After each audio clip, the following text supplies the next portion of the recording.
ब्रैथि बर' सावथुन बान्था होनाय फोरबोआव गोबाङानो बुंदों बर' सावथुन मुलुगखौ जौगाखांहोनांगौ। बेबायदिनो बान्था होनाय फोरबोआव बर' सावथुन मुलुगनि फेस्ला फावखुंगुर फैलाजे बरगयारियाबो गोनां बाथ्राफोरखौ बुंथियो। दिनै बाक्सानि बरमायाव खुंनाय ब्रैथि बर' सावथुन बान्था होनाय फोरबोआव बाहागो लानानै फैलाजे बरगयारिया बर' सावथुननि फारसे गोनां बिफाव लानाय बिटिआर सोरखारखौ साबायखर बावदों। बिथाङा बुंदों गुबुनफोरबादिनो बर'फोरनि गेजेरावबो गोबां रोंगौथि गोनां फावगिरिफोर दंसै। बबेखानि फैबाय थानाय समाव बर' सावथुन मुलुगा गोख्रै आवगायलांनांगोन होननानै खौरां बिजोङाव फोरमायदों। गिबियावनो बड' सिने आर्टिस्ट एस'सिएशननि जानानै गासै बर' रायजो राजानिसिम आंनि गोसो गोरबोनि खुलुमनायखौ बावहरबाय। जोङो बड' सिने आर्टिस्ट एस'सिएशन हिसाबै जोंहा मोनसे थांखि दङ जे जोंनि बर'नि हारिमुखौ जोङो गोजौ फारसे लांनो नांगोन। जों बुहुमनि दरबाराव जोंनि जे बर'नि हारिमु बे हारिमुखौ सिनायथि होनांगोन। मानोना हारिमुआवनो जोंनि हारिनि सिनायथिया हाबनानै थायो। दा बेखायनो जोंनि हारिमुखौ जुदि जों डेभेलप खालामनो गोनांबा जौगानो गोनांब्ला जोङो बर' सावथुनखौ गिबियावनो जौगाहोग्रोनो नांगोन।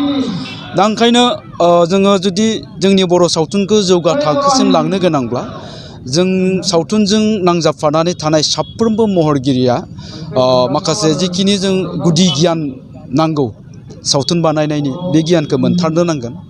दा ओंखायनो जोङो बे बड' सिने आर्टिस्ट एस'सिएशननि गेजेरजों जोंनि महरगिरि बिथांमोननो जों मोनफ्रोमबो बिथिंनि टेकनिकेलानो जा बा बे एक्टिंनि बेलायानो जा सिंगिंनि बेलायावनो जा बा मिउजिकनि बेलायावनो जा जाहाथे जोङो मोजां माखासे गियानखौ होनो हायो। बिनिफ्राय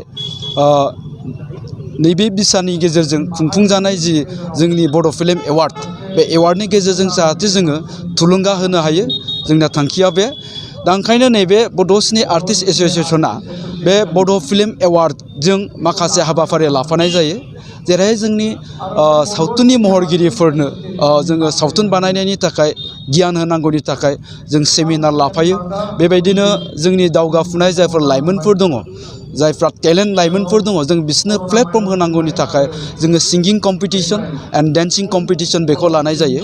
देग्लायबो जोङो भइस अफ बड' जा सिंगिं कम्पिटिशन बे सिंगिं कम्पिटिशनखौ जोङो लाफानाय जादों। नाथाय माखासे टेकनिकेल उसुबिदानि थाखाय जों देग्लाय डेन्सिं कम्पिटिशनखौ लानो हानाय जायाखै। उननि समावहाय जोङो बे कम्पिटिशनखौबो लालांबाय थागोन। जायखिया सिंगिं कम्पिटिशननि गेजेरजोंहाय जोङो लाइमोनफोरनो जेरैबायदि जों प्लेटफर्म होनो हादों जों माने बिसा जानानै गावखौनो गोग्गानाय मानो। मानोना गुबुन गुबुन समाव बेबायदि एवार्ड सेरेमनिनि गेजेरजों सिंगिं कम्पिटिशन होनानै भइस अफ बड' जि सिंगिं कम्पिटिशन बे प्लेटफर्मनि गेजेरजोंनो जों गोबां महरगिरिफोर सोरजिबाय। जाय महरगिरिफ्रा दिनै बर' हारियाव इस्टाब्लिश जाबाय। जोंनि बर' हारिजों जे बयजोंबो सिनायजानाय जाबाय। जेरै फुकन बर', मोनसोम बर', कपिल स्वर्गियारि, गुलशन गयारि, गुलजार आजिज दा बिथांमोना जोंनि नैबे प्लेटफर्मनिफ्रायनो थांनानै देरहासार जालांनानै दिनै साफा साफा राफोद सिंगारनिख्रुइ नै दायो जों गोजौ थाखोनि जोंहा सावथुन दिहुननो हानाय जोंनि गेजेराव डाइरेक्टर ओंखारबाय। जौगा थाखोनि जोंनि गेजेराव दा सिंगार दंसै माखासे माने एक्टिं खालामग्रा। जोंहाथ' जोंनि गेजेराव दिनै मोजां एक्टिं खालामग्रानि जोंहा आंखाल गैया। जोंहा एक्टर एक्ट्रेसनि दिनैनि दिनाव जों बेखौ अभाबखौ जोङो फिल खालामाखै। जों दिनैनि दिनाव खालि नैबेखौल' मोनसे फिल खालामदों मोनसे जोङो आंखालनि जों फिल खालामदोंबाथाय बे जाबाय जोंहा सिनेमाखौ दिन्थिनो थाखाय जोंहा प्लेटफर्म गैया।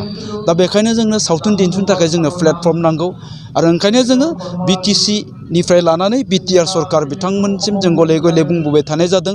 बिथांमोननो मेम'रेन्डाम होबोबाय थानाय जादों जे जोंनो बर'फोरनि ओनसोलाव जोंनो मिनि सिनेमा हल नांगौ। 27 ना मा जोंहा सर्ट मुभिफोर फैदों। बे मोनफ्रोमबो सर्ट मुभिफ्रा आसलथे जों नुनानै बिराद गोग्गानाय मोन्दों गोजोननाय मोन्दों। एखेबारे हाइ क्वालिटिनि गोजा आरोखि।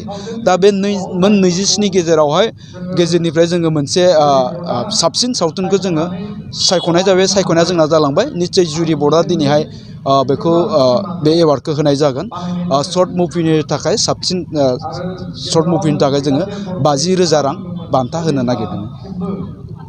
बे हारिमुखौ डेभेलप खालामनो गोनांब्ला जोंनि फिल्मजों सोमोन्दो थानाय साफ्रोमबो जायफोर सुबुंफोर बे सुबुंफोरा